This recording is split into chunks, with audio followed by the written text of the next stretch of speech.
Hi guys, இன்றைக்கி வந்து நம்ம பெப்பர் சிக்கன் மசாலா என்னோடய ஸ்டைலில் எப்படி பண்ணுறதுன்னு பார்க்கலாமா.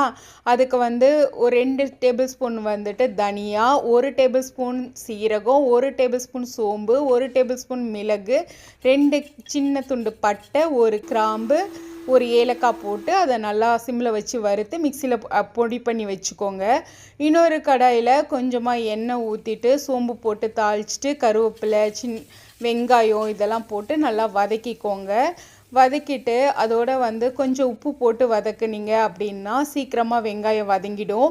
அதோட 1 டேபிள் ஸ்பூன் இஞ்சி பூண்டு பேஸ்ட் போட்டு நல்லா வதக்கிக்கோங்க. வதக்கிட்டு 1/2 கிலோ சிக்கன் வந்து வாஷ் பண்ணி வச்சுருக்கோம், அதையும் அதோட போட்டு நல்லா வதக்கிட்டு மஞ்சள் 1 டேபிள் ஸ்பூன் வந்து வெறும் மிளகாய் தூள் போட்டுக்கோங்க. போட்டு அதை கொஞ்ச நேரம் அப்படியே சிம்மில் வச்சு வதக்கிக்கோங்க. வதக்கிட்டு இந்த நம்ம பொடி பண்ணி வச்சுருக்கோம் இல்லையா மசாலா, அதையும் அதோட போட்டு சிம்மில் வச்சிட்டிங்க அப்படின்னா ஒரு 10 மினிட்ஸில் சூப்பரான பெப்பர் சிக்கன் மசாலா ரெடி ஆகிடுச்சு.